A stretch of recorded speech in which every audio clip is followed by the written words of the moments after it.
جب اسرائیل کسی مسلمان ملک پر حملہ کرتا ہے تو ہمارا دل کیوں خوش ہوتا ہے؟ کیا ہم واقعی اس مقام پر آ چکے ہیں جہاں ہم دشمن کے ہاتھوں اپنے ہی بھائیوں کو مرتے دیکھ کر خاموش رہتے ہیں؟ کیا صرف اس لیے کہ وہ ہمارے مسلک سے مختلف ہیں؟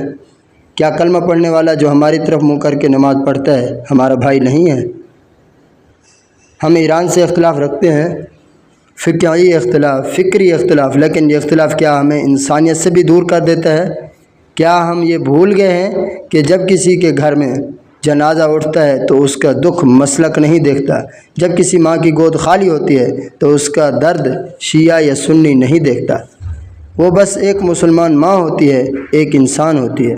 کیا ہم نے کبھی سوچا ہے کہ جن گھروں میں بم گرتا ہے، جن بچوں کے چہرے راکھ میں لپٹے ہوتے ہیں، جن ماں باپ کی آنکھوں میں خون کے آنسو ہوتے ہیں، وہ بھی اللہ اکبر کہتے ہوئے سو جاتے ہیں، وہ بھی رسول اللہ صلی اللہ علیہ وسلم کا نام لے کر اپنے بچوں کو دعائیں دیتے ہیں، وہ بھی خانہ کعبہ کی طرف منہ کر کے سجدہ کرتے ہیں، ان کے چہروں پر بھی سجدے کا نور ہوتا ہے، ان کے گھروں میں بھی قرآن کریم کی تلاوت کی آوازیں آتی ہیں، تو پھر ہم کیوں خاموش ہیں؟ کیوں ہم امت کا درد بھول چکے ہیں؟ ہمیں یہ سمجھنا ہوگا کہ اختلاف اپنی جگہ، مگر دشمنی ہماری نہیں ہونی چاہیے۔ قرآن کریم ہمیں جھنجھوڑ کر یاد دلاتا ہے، انما المؤمنون اخوہ، تو مومن آپس میں بھائی بھائی ہیں۔ نبی کریم صلی اللہ علیہ وسلم کا فرمان ہے، لا یؤمن احدکم حتی یحب لاخیہ ما یحب لنفسہ، تم میں سے کوئی مومن نہیں ہو سکتا جب تک کہ وہ اپنے مسلمان بھائی کے لیے وہی پسند نہ کرے جو اپنے لیے پسند کرتا ہے۔ اگر ہم چاہتے ہیں کہ امت محفوظ رہے تو ہمیں دلوں کی دیواریں گرانا ہوگی، ہمیں فرقوں کی زنجیروں کو توڑ کر بھائی چارے کا پل بنانا ہوگا۔ اس وقت ہمیں شیعہ سنی کا نہیں، مسلمان کا سوچنا ہوگا، امت محمدیہ صلی اللہ علیہ وسلم کا سوچنا ہے۔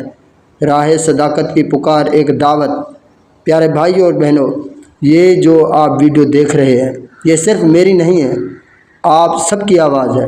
راہ صداقت کوئی عام چینل نہیں، یہ ان دلوں کی صدا ہے جو امت کو جوڑنا چاہتے ہیں، یہ ان آنکھوں کا خواب ہے جو وحدت چاہتے ہیں، یہ ان لبوں کی دعا ہے جو صرف یہ کہتے ہیں، یا اللہ ہمیں اکٹھا کر دے، ہمارے دلوں میں امت کی محبت پیدا فرما۔ راہ صداقت میں ہم صرف بات نہیں کرتے، ہم دلوں تک پہنچنے کی کوشش کرتے ہیں۔ یہاں قرآن کی خوشبو ہے، سنت کا نور ہے، اور سب سے بڑھ کر امت مسلمہ کا درد ہے۔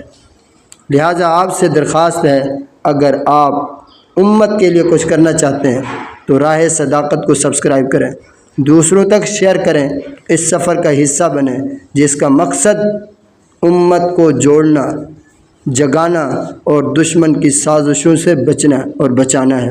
میرے واسطے دعا کیجیے۔ میں ہوں آپ سب کا محمد صداقت اللہ۔